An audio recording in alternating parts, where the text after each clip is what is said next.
श्रीराम समर्थ. नमस्कार.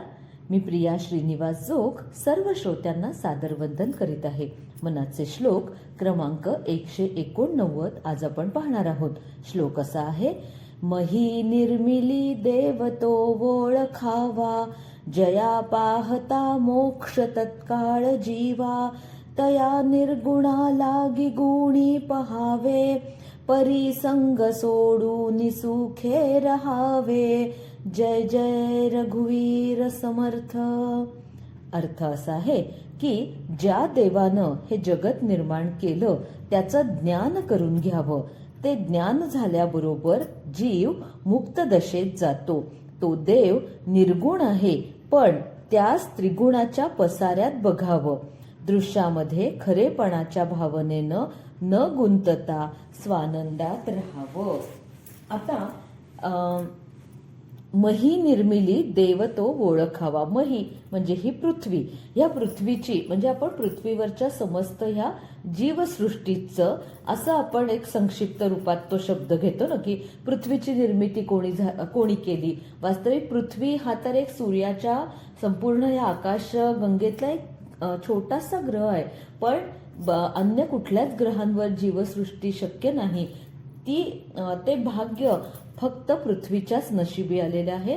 कारण शेवटी पंचभूतामधलं एक तत्व पृथ्वी हे सुद्धा आहे.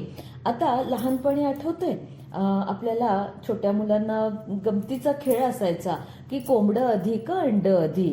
म्हणजे फिरून फिरून कारण देऊन देऊन गोंधळ व्हायचा, समजायचंच नाही. मग ते छोटं म्हणजे शाळेत जाणारं मूल सुद्धा गोंधळात पडायचं की अरे खरंच की म्हणजे हेही आधी त्याच्याही आधी हे होतं, म्हणून हे म्हणजे कोंबडी होती म्हणून अंड मिळालं, अरे अंड मिळालं म्हणून त्याच्यातून कोंबडी, मग नक्की आधी काय होतं. म्हणजे आपल्याला आठवत असेल तर लहान वयात सुद्धा हे प्रश्न पडले होते, फक्त आपण त्याच्यावर पुढे विचारच नाही केला. ते सोडून दिलेले आहेत आपण प्रश्न की नक्की आधी काय निर्माण झालं. म्हणजे ही सगळी म्हणजे दासबोधामध्ये तर समर्थांनी खूप सुंदर सगळंच वर्णन दिलेलं आहे की पंचमहाभूत सुद्धा एक एक एक एक करून कशी एकेकात लयाला जातात. म्हणजे पृथ्वी हे पाण्यामध्ये लयाला जाते, आप हे तेजामध्ये लयाला जातं, तेज हे वायूमध्ये लयाला जातं, वायू तत्व हे शेवटी आकाशात लयाला जातं आणि आकाश तत्व शेवटी त्या म्हणजे मायेच्या किंवा प्रकृतीच्या मायेच्या पसाऱ्यात त्याचा विलय होतो. आणि ही सगळी माया ही ईश्वर निर्मित आहे, त्यामुळे तिचा सुद्धा ऱ्हास होतोच होतो आणि ती माया शेवटी ह्या ईश्वराच्याच ठाई लीन होऊन जाते. आणि हे असं म्हणजे नवीन नवीन आपण माहिती वाचतो किंवा गीतेतले संदर्भ सुद्धा जर पाहिले तर आपल्या लक्षात येईल की हे अशा पृथ्वीच्या रचना वारंवार चालू आहेत. म्हणजे आज आपण हे एक बघतोय, इतक्या वर्षांचा हा युगांचा काळ आहे, पण हे काही पहिल्यांदाच घडलेलं नाहीये. यापूर्वी सुद्धा अनंत हजारो वर्षांपूर्वी, अनंत कोटीच म्हणायला पाहिजे, वर्षांपूर्वी सुद्धा हे सगळं असंच घडलेलं आहे. कारण हा एक भगवंताचा सत्य संकल्प आहे आणि हा सत्य संकल्प पुरा करण्याची जबाबदारी प्रकृतीने म्हणजे ह्या मायेनं घेतलेली आहे. आणि मग ह्या मायेनं ह्या पंचमहाभूतांची निर्मिती केली आणि ह्या पंचमहाभूतातून हे सगळी ही जी जीवसृष्टी आहे ही उदयाला आलेली आहे. आणि मग मायेच्या जोडीला तिनं तिचे 3 गुण सुद्धा या जीवांना अंधण म्हणून दिलेत, सत्व रज तम. आणखीन सुद्धा मग अष्टधा प्रकृतीचा जर विचार केला तर मन बुद्धी अहंकार हे पण 3 जण अंधण म्हणूनच आपल्याला मिळालेत. मन जे कधीच कुणालाच आजपर्यंत दिसलं नाही, पण ते आहे 100%. म्हणजे आपल्याला बघा, ईश्वर लोक मानत नाहीत पण मनाला मानतात. दिसतंय मन नाही दिसत, आपण ते फक्त जाणतोय, समजून घेतोय. आणि जर तू माझं मन समजून घेत असशील तर मला तू आपला वाटतोस. तू जर माझ्या मनाप्रमाणे वागत नाहीस तर तू मला नकोसा वाटतोस, तू मला परका वाटतोस, तू माझ्या आजूबाजूला सुद्धा असावंसं मला वाटत नाही. म्हणजे हे पक्क आहे ना मनाच्या संकल्पना. किती ह्या मनावर तर म्हणजे मनाचे श्लोक तर आपण म्हणतोच आहे, पण पाश्चात्य संस्कृतीमध्ये सुद्धा मन ही संकल्पना आहेच ना. म्हणजे असं नाहीये, आपल्या म्हणजे ईश्वर मानण्याची सनातन धर्माची जी एक संकल्पना आहे, तर त्या संकल्पनेच्या बरोबर सगळं वेगळंच त्यांचं आहे, पण मनाच्या बाबतीत त्यांचं आणि आपलं सेमच आहे. त्यांच्याकडे सुद्धा मनाचे तेच प्रॉब्लेम, तेच मनाचे व्यापार, तीच मनाची दुखणी, तेच सगळे त्यांचे सायकियाट्रिस्ट, आपले मानसोपचार तज्ज्ञ, काहीही फरक नाहीये. कारण कसा असेल ना फरक, शेवटी जीवसृष्टी इथून तिथून सारखीच. आता ही जीवसृष्टी जर आपण विचार केला तर ह्या 84 लक्ष योनीतून फिरत फिरत फिरत शेवटी हा मनुष्याचा जन्म आपल्याला लाभतो असं आपण म्हणतो. म्हणजे 84 लक्ष योनीतून -1 केला की आपला मनुष्याचा जन्म. आता ही जीवसृष्टी, आता एवढं तर सगळं अंधण मिळाली आपल्याला, हे 3 गुण मिळाले, म्हणजे सत्व रज तम, मन बुद्धी अहंकार, आणि मग त्याचा उपयोग करून बुद्धी मिळाली ना माणसाला, पूर्ण विकसित झालेला मेंदू मिळाला. बुद्धीचा वापर करून माणसाने त्याचं जगणं अधिकाधिक सुकर केलं, आणि मग त्या सुकर करण्यात कुठून तरी काहीतरी चमत्कारच बहुधा घडला असणार की माणसाला द्रव्याचा म्हणजेच ह्या पैशाचा शोध लावू शकला. आणि मग हे जे सगळं दळणवळण आहे, देवाणघेवाण आहे, तर यासाठी माणसाने पैशाचा विनियोग करायचं ठरवलं. म्हणजे ह्या 84 लक्ष योनीतल्या -1 या सगळ्यातल्या आपण -1 करून आपण, आणि उरलेले सगळे एका बाजूला, फक्त आपल्याला जगण्यासाठी पैसा लागतोय, आणि बाकी सगळी जीवसृष्टी ही विना पैशाची जगते. म्हणजे आपण काहीतरी फार वेगळे मोठे नाही, तर आपणच काय बहुतेक ऑडमॅन आउट आहोत या सगळ्यातून. अहो, जे या सगळ्यांना नाही लागत ते आपल्याला लागतंय, आणि ते लागतंय तर लागतंयच हो. आपण त्याच्या मागे जातोय, त्याच्या आहारी जातोय, आणि त्याच्यावरून आपण आपल्याला त्रास करून घेतोय, आणि त्याच्यात आपला जास्तीत जास्त जीव गुंततोय, म्हणजेच संसाराच्या पसाऱ्यात आपला जीव गुंततोय. आणि मग आपल्याला देव कसा तो संसारात भेटतच नाही. देवापासून आपण दूर जातो. देवाला सुद्धा आपण लाच देतो की देवा माझ्या नवसाला पाव, मी तुझी म्हणजे हे देवी मी तुझी खणा नारळांनी ओटी भरीन, मारुतराया आमच्या नवसाला पावला तर खूप उपकार होतील, तुला 11 रुईच्या पानांचा हार चढवीन. अरे काय हे पैशाचा वापर करून आपण ह्या देवदेवतांना सुद्धा लाच द्यायला सुरुवात केली. की मानवाची बुद्धी काय म्हणावं. आणि अशी बुद्धिहीन झालेली ही मानव संपूर्ण प्रजा कधी हो भगवंताच्या प्रेमाला सादर व्हावी. तो भगवंत दयाळू आहे, तो सगळ्यांवर प्रेम करतोय, जीवसृष्टीवर सुद्धा त्याचं नितांत प्रेम आहे. आपण कुणाची मदत नाही केली तरी सुद्धा ती सुखनैव जगतायतच ना. काय ती एकदम नाहीशी वगैरे काही होत नाहीयेत. आपल्या वाईट प्रवृत्तीमुळे मात्र एखादा जीव त्यातला नाहीसा होतोय. म्हणजे जसं आपण बघतोय की काही काही जे वनस्पतींचे किंवा प्राण्यांचे स्पेसीस जे आहेत तर ते आता म्हणजे नाहीसे झालेले आहेत. या पृथ्वी तलावरून त्यांचं अस्तित्वच नाहीसं झालंय. त्याला कारण आपण आहोत. त्या प्राण्यांनी एकमेकांना किंवा त्या वनस्पतींनी एकमेकांना काही केलेलं नाहीये. आपण त्यांना इजा पोचवली आहे, आणि इतकी इजा पोचवली आहे की एखादा त्यातला स्पेसिस हा नाहीसा झालेला आहे. तर सांगायचा मुद्दा असा की या सगळ्या म्हणजे काय ह्या प्राण्यांचं ह्या झाडांचं आपण बघतो की सगळ्या झाडांची आपण काळजी घेतो. मला असं वाटतं की हो मी अमुक करते तमुक करते, पण आज पृथ्वी तलावर इतकी हजारो प्राणी आहेत, इतके हजारो वनस्पती आहेत, मोठी झाडं आहेत, छोटी बारीक बारीक गवत फुलं पण उगवत आहेत. कुठे माझी समर्थता आहे यांची काळजी घेण्याची. पण तरी सुद्धा ती जगतायत, वाढतायत, त्यांचा कार्यभाग संपला की ती ह्या म्हणजे निरोप घेतायत पुन्हा नव्याने जन्मण्यासाठीच. हे सगळं चालू आहे.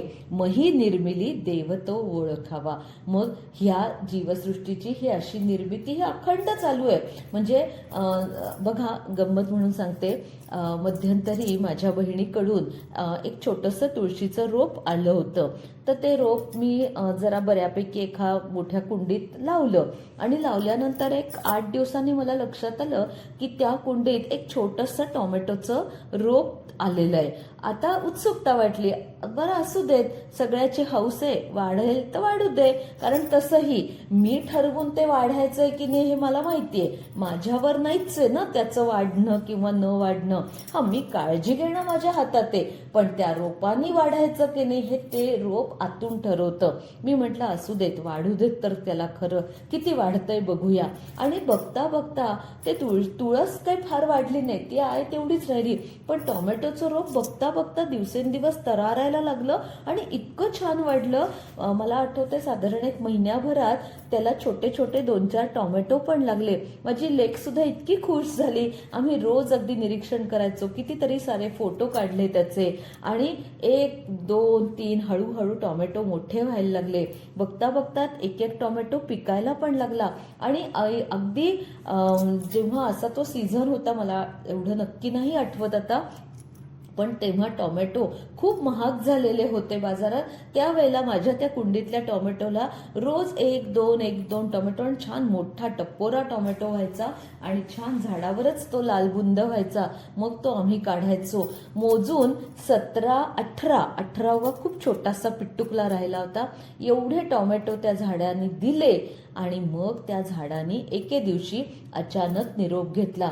असं वाटलं, अरे सगळं गेलं, संपलं. एकही टोमॅटोचं नंतर रोप सुद्धा त्या कुंडीमध्ये आलं नाही. म्हणजे त्या झाडाचं ते देणं होतं. ते 18 टोमॅटो त्या झाडाला मला द्यायचे होते. ते कुठून आलं, कसं आलं, मही निर्मिली देव तो ओळखावा, कसं आलं, ते तुळशीच्या रोपाबरोबर हळूच अव्यक्त स्वरूपात ते आलं. मला त्यांनी टोमॅटो दिले, त्याचं काहीतरी जे देणं होतं ते देणं त्यांनी फेडलं आणि ते रोप गेलं. नंतर दुसरं रोपही तिथे उगवलं नाही.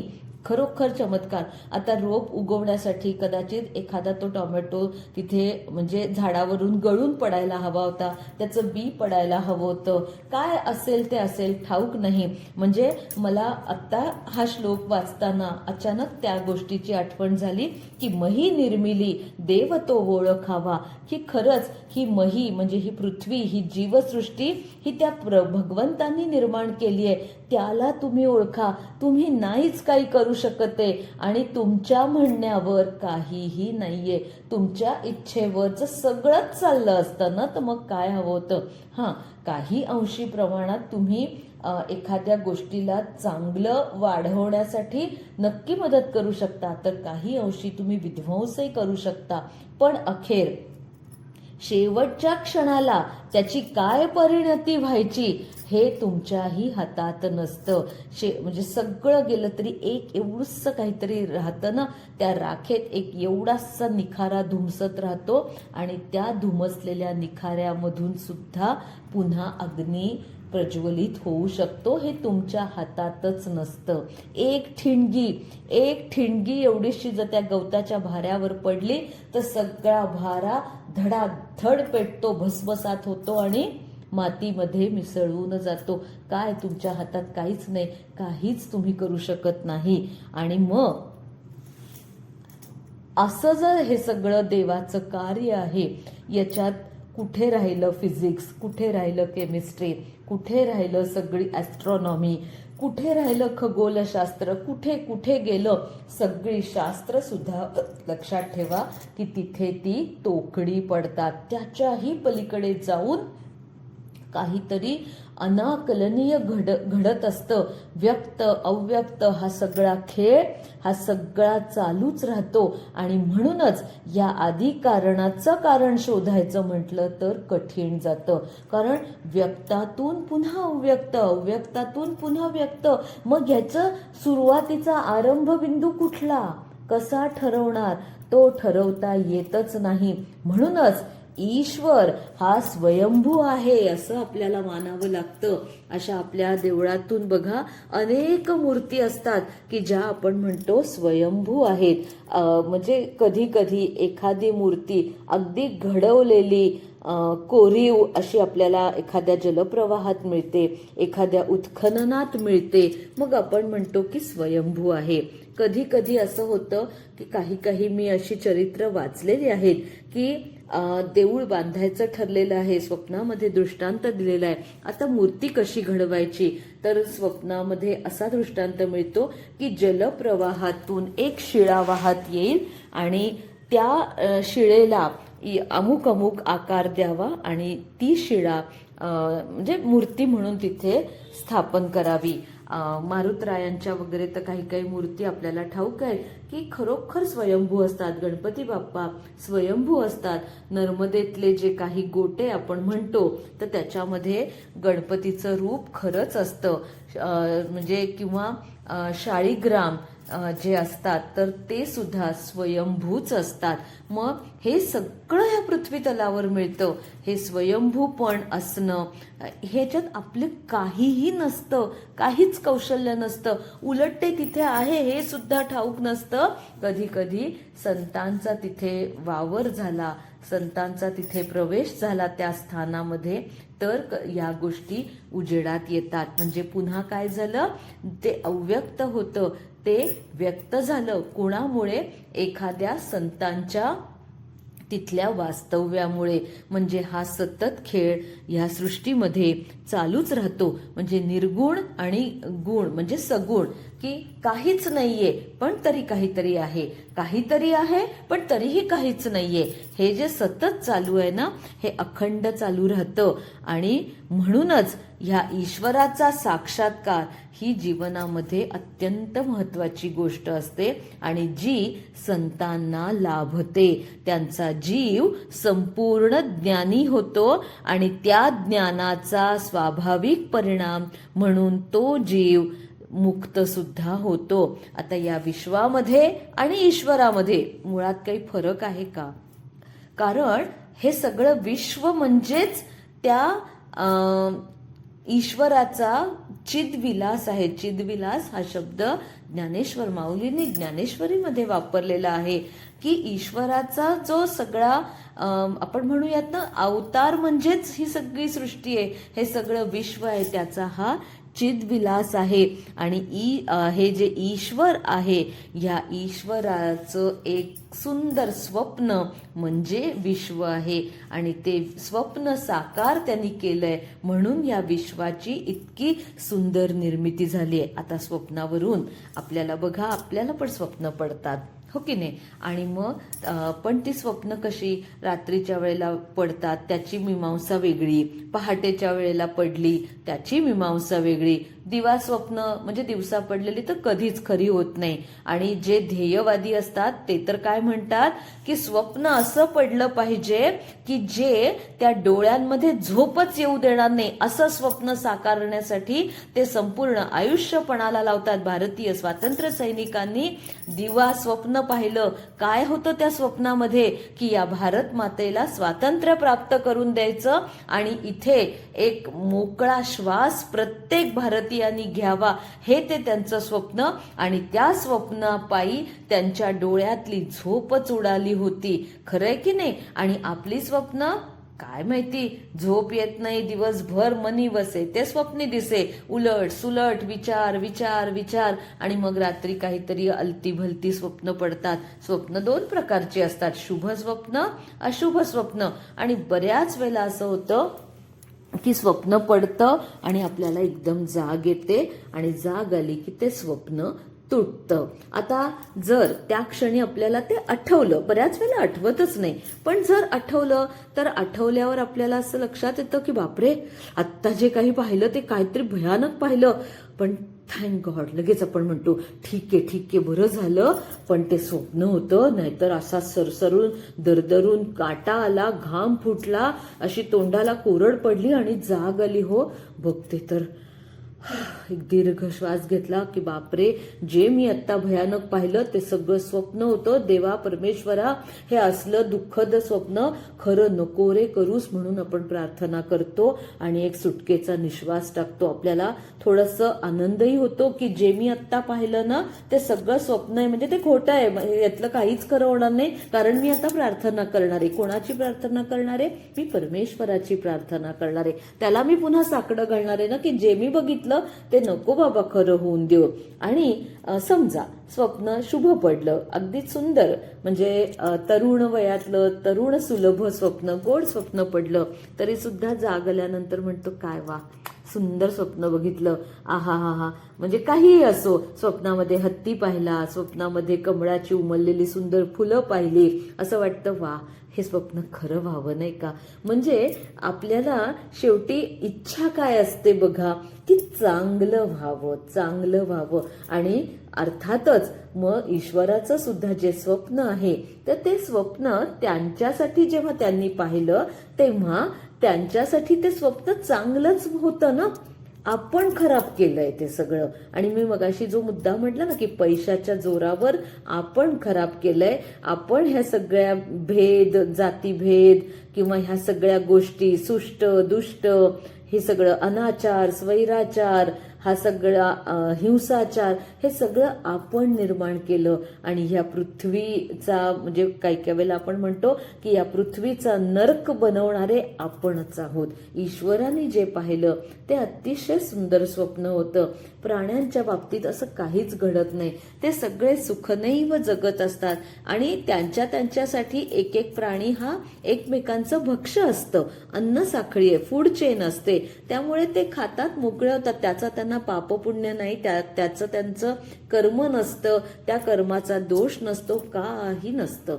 पण सगळी सृष्टी ही जीवसृष्टी माणसं सोडून सगळी सुखनैव नांदत असते. ठेविले अनंते तैसेची राहावे, हे ब्रीद ते सत्यात उतरवत असतात. म्हणजे टुंड्रा प्रदेशातली किंवा थोडीशी सुचिपर्णी वृक्षांच्या अरण्यातली, सुचिपर्णी अरण्यांच्या प्रदेशातले जे वृक्ष आहेत, तर ते सगळे असे उंच असतात आणि त्यांची पानं सुद्धा सुचिपर्णी, म्हणजे सुईसारखी टोकदार असतात, अशी निमुळती खाली उतरलेली. का तर तिथे बराच काळ बर्फवृष्टी होत असते. मग बर्फ झाडावर साठून राहू नये म्हणून ती पानांची रचना तशी, की बर्फ झाडावर पडला तरी तो अलगद खाली तरळून जाईल. त्या झाडांना असं कधीच वाटत नाही की किती वर्ष झाली, आमच्या किती पिढ्या बर्फच झेलतायत. त्यापेक्षा भारतीय उपखंडातल्या समशीतोष्ण प्रदेशात जाऊन राहावं तरी काय वेगळे वेगळे सुंदर भूभाग आहेत. काहीही नाही, त्यांना कसल्या इच्छा नाहीये, त्यांना काही नसतं. पण मी म्हटलं तसं एवढं सगळं काही नसलं तरी सुद्धा काहीतरी आहे ना हो.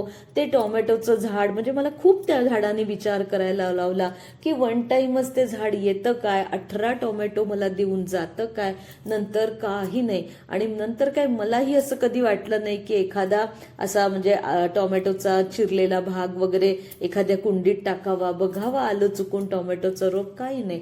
संपलाच तो विषयच, तिथे संपला.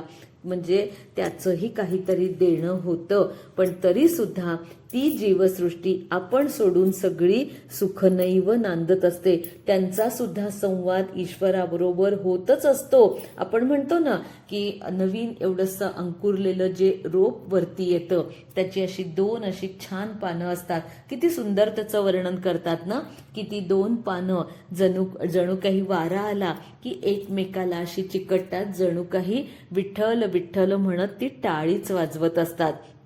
आणि ही फक्त कविकल्पना नाहीये, तर खरंच तसं काहीसं असतंच. म्हणून तर हे सगळे वृक्ष पांथस्थाला छाया देतात, सावली देतात, फुलं देतात, फळं देतात. तुम्ही त्यांना म्हणजे काटछाट करा, दगड मारा, नाहीतर आणि काही करा, त्यांचं कार्य ते सोडत नाहीत. निष्काम भावनेनी ते कार्य करतच राहतात. ईश्वराशी त्यांचा संवाद असतो. ईश्वराने नेमून दिलेलं कार्य ते यथासांग पार पडत असतात. मग आपल्यालाच काय प्रॉब्लेम आहे? आपल्याला समर्थ म्हणतायत की तया निर्गुणा लागी गुणी पहावे. म्हणजे ह्या निर्गुण अव्यक्त हे जे आहे, याच्यातून आपल्याला सुद्धा गुण ओळखता आले पाहिजे. हा ईश्वर पंचभूतात्मक विश्व बनला आणि दुसरीकडे शिवरूपानं त्याचा साक्षी द्रष्टा झाला. म्हणजे जसं मी स्वप्नांचं वर्णन केलं, त्या स्वप्न आपण पाहत असतो आणि त्या स्वप्नात आपणही असतो. तसंच ईश्वराचं आहे बरं का, की हा ईश्वर त्रिगुणात जरी असला तरी गुणमय विश्वामध्येही तोच भरून राहिलेला आहे. आणि ही दृष्टी ठेवून आपण जगाकडे पाहायला शिकलंच पाहिजे. आणि समर्थ म्हणतात तसं की ह्याच्या म्हणजे जसं स्वप्न आपण म्हणतो ना, हे सोडून दे बाबा, म्हणजे चांगलं असलं तरी आपण म्हणतो अरे हो, म्हणजे मला दिसलं खरं की माझा पहिला नंबर आलाय वगैरे. शाळकरी मुलांना पडतात अशी स्वप्न, काय माहिती बाबा, पण काही खरं नाही, सोडून दिलेलं बरं. हो ना, नाही तर त्या स्वप्नाच्या नादात राहिलो तर अभ्यास राहील इथे, आणि मग खरंच नंबर येणार होता तर तो सुद्धा जायचा, नको, त्यापेक्षा ते सोडून देऊ. दुःखद असेल स्वप्न तरी आपण म्हणतो नको, त्याचा विचार सुद्धा मनाला नको, ते सोडून देऊ. म्हणजे हे जसं आपण सोडून देतो ना, तर तसंच दृश्याच्या सुद्धा खरेपणाच्या भावनेमध्ये न गुंतता स्वानंदात राहावं. हे सगळं दृश्य माझ्या अवतीभोवती आहे, हे सगळं भासमान आहे, ह्या व्यक्ती, ह्या वस्तू, हे सगळं आज आहे तर उद्या नाही. मी यांच्यात जीव जेवढा गरजेचा तेवढा नक्कीच गुंतवला पाहिजे, पण तो योग्य वेळी मला हळूहळू सोडवता सुद्धा आलाच पाहिजे. आणि तो सोडवायचा आहे म्हणजे त्यांना अगदी काही दुखवून किंवा अगदीच म्हणजे वाऱ्यावर टाकूनच सगळ्यांनी काही जायला पाहिजे असं काही टोकाचं वागायची अजिबात गरज नाही. कारण संत एकनाथ महाराजांचंच उदाहरण आहे की शेवटपर्यंत अगदी सुखनैव प्रपंच आणि अतिशय आदर्श असा प्रपंच करून सुद्धा त्यांनी म्हणजे साक्षात पांडुरंगाला किंवा श्रीकृष्णाचं दर्शन प्राप्त करून घेतलं. एवढं काय, तो श्रीकृष्ण श्रीखंड्या म्हणून त्यांच्या घरी राहिलाच ना. मग अजून काय हवं होतं नाथांना? म्हणजे त्यांना काही हवं होतं म्हणून त्यांनी काही ठरवून केलंच नाहीये, हे लक्षात घ्या. त्यांचं संतपण हे यातच आहे की जे आपल्यासाठी आदर्श आहे. म्हणूनच समर्थांचा उपदेश थोडा असा ऐकताना जरी सोपा वाटला, वाचायला गेलं, चिंतन करायला गेलं तर थोडासा क्लिष्ट वाटतो, पण मग आपण त्यातला एक सुवर्ण मध्य काढायला शिकलं पाहिजे. आणि एकूणच आपलं जीवन आपल्याला यथार्थ करायचंय एवढा भाव आपण आपल्या मनी बाळगलाच पाहिजे. जय जय रघुवीर समर्थ.